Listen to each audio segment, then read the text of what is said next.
Hello everyone. तो चलो next question करते हैं, ठीक है। मल्टीप्लिकेशन ऑफ मैट्रिक्स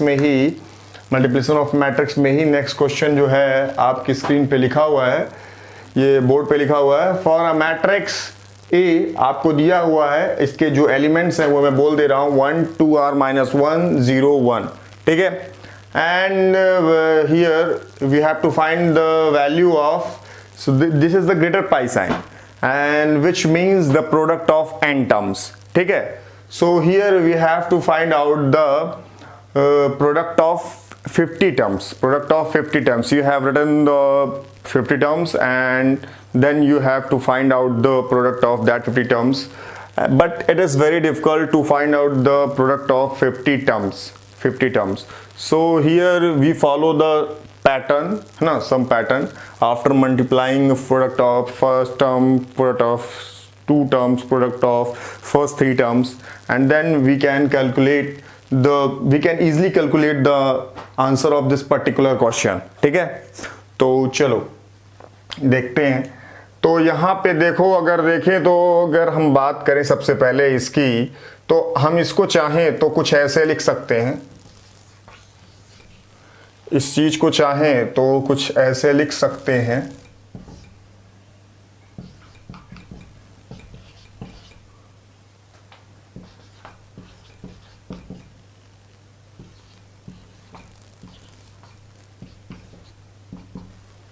ठीक है।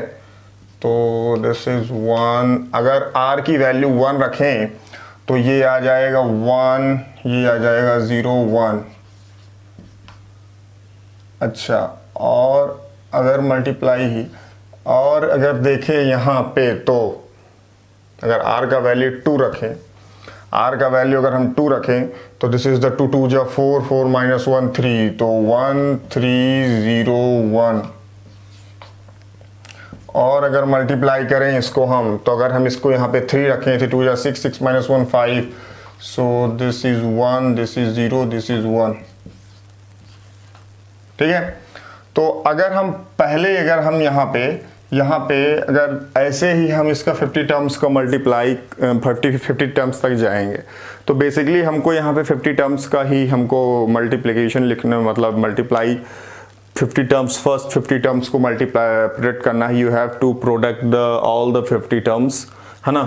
तो ये तो बहुत डिफिकल्ट हो जाएगा। तो यहाँ पे हम क्या करेंगे, firstly we have to calculate the product of first term, product of first 2 term, product of first 3 term, and then we have then and after multiplication of first 2 terms, first 3 terms, हमको एक pattern जानने को मिलेगा, हमको एक pattern देखने को मिलेगा। उस पे क्या पैटर्न देखने को मिलेगा कि निश्चित तौर, मतलब जो हमको वहाँ पे एक सीरीज बन रही होगी, या एक ऐसा पैटर्न बन रहा होगा जो आगे के लिए भी वही सेम चलता जा रहा होगा। कुछ स्क्वायर में वैल्यू बन रही होगी, कुछ ना कुछ ऐसा हो रहा होगा। ऐसे क्वेश्चंस जब भी आते हैं समीशन वाले, है ना, समीशन या फिर product of n term, summation of n term, sum of n terms, ऐसे करके अगर क्वेश्चन आते हैं तो फिर आपको ऐसे ही पैटर्न को फॉलो करना होता है, ठीक है। अगर जनरलाइज फॉर्म में अगर आंसर मांगा है तब भी हमको पैटर्न को ही फॉलो करना होता है, ठीक है। तो चलो यहाँ पे हम पहले देखते हैं प्रोडक्ट ऑफ फर्स्ट टर्म। तो प्रोडक्ट ऑफ फर्स्ट टर्म क्या, वही आ जाएगा और क्या। तो प्रोडक्ट ऑफ फर्स्ट टर्म अगर देखें तो वही आ जाएगा, प्रोडक्ट ऑफ फर्स्ट टर्म क्या आ जाएगा, वही आ जाएगा, this is 1 1 0 1। Product of first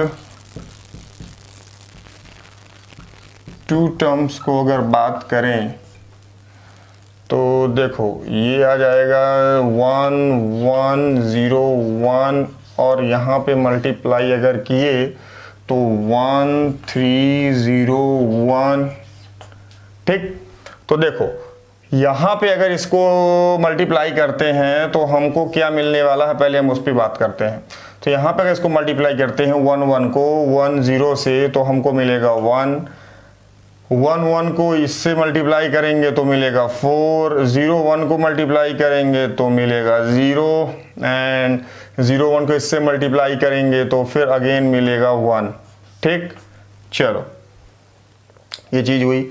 अब अगर प्रोडक्ट ऑफ 3 टर्म्स देखें, प्रोडक्ट ऑफ 3 टर्म्स, तो प्रोडक्ट ऑफ अगर 3 टर्म्स देखें तो दिस इज 1 4 0 1, तो प्रोडक्ट ऑफ 3 टर्म्स यहीं पे देख लेते हैं, प्रोडक्ट ऑफ 3 टर्म्स यहीं पे देख लेते हैं।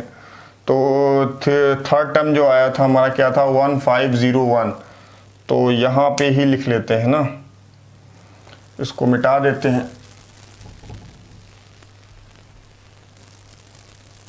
इसको मिटा देते हैं। ठीक है, और दिस इज द, अगर इसको और ऊपर लिखना चाहें यहाँ पे हम 1 0 5 1। ठीक है, तो चलो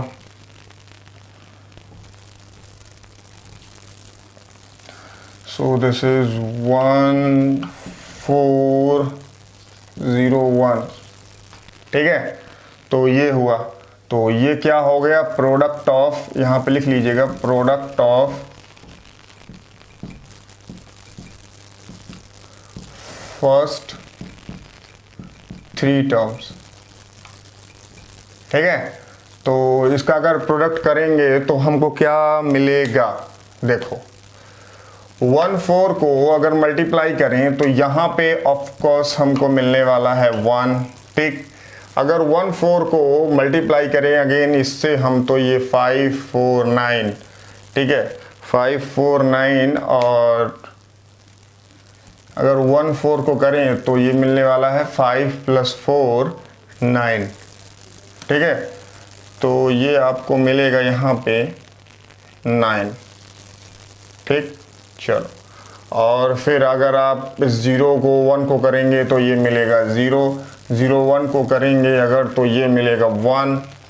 ठीक, तो अब यहाँ पे ध्यान से एक चीज देखने वाली है, क्या ध्यान से देखने वाली चीज है कि अगर ये यहाँ पे फर्स्ट टर्म पे 1 0 1, ठीक है, और सेकंड टर्म पे प्रोडक्ट ऑफ फर्स्ट 2 टर्म्स पे, प्रोडक्ट ऑफ फर्स्ट 1 टर्म पे अगर देखें तो 1 0 1 है, 1 0 1 है सेकंड टर्म पे, और थर्ड टर्म पे भी 1 0 1 है। मतलब कि 1 0 1 सभी में लगभग सेम चल रहा है, सभी मगर प्रोडक्ट कर रहे हैं हम जितने भी टर्म्स का, फर्स्ट जितने भी टर्म्स का प्रोडक्ट कर रहे हैं तो 1 0 1 1 0 1 लगातार चल रहा है। ठीक है, और यहाँ पे दिया भी है क्वेश्चन में, बस अगर थर्ड ऑप्शन को देखें तो इसमें बस नहीं है तो इसको कट कर देते हैं, और ये फर्स्ट ऑप्शन पे है, सेकेंड ऑप्शन पे है, फोर्थ ऑप्शन पे है 1 0 1।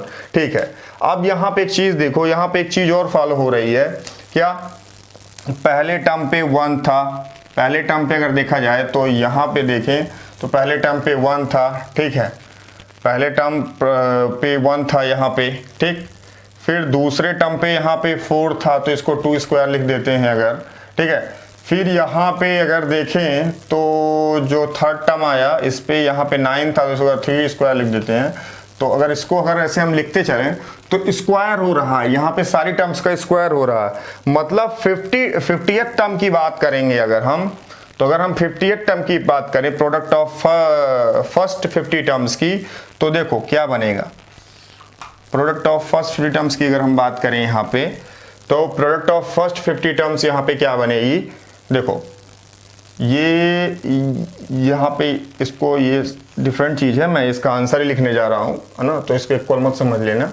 तो फर्स्ट 50 टर्म्स में क्या बन रहा है, देखो 1 0 1, ये तो सेम ही चल रहा है, और यहाँ पे देख रहे हो कि यहाँ पे 1 का स्क्वायर हो रहा है फर्स्ट टर्म में, सेकंड जब फर्स्ट 2 टर्म्स का मल्टीप्लिकेशन कर रहे हैं, प्रोडक्ट कर रहे हैं, तो यहाँ पे 2 का स्क्वायर हो रहा है, फिर अगले 3 टर्म्स में 3 का स्क्वायर हो रहा है। तो अगर हमको 50 के लिए निकालना है तो 50 का स्क्वायर हो जाएगा, और 50 का स्क्वायर हमको क्या मालूम चलता है, 50 का स्क्वायर कितना होता है, 2500 होता है।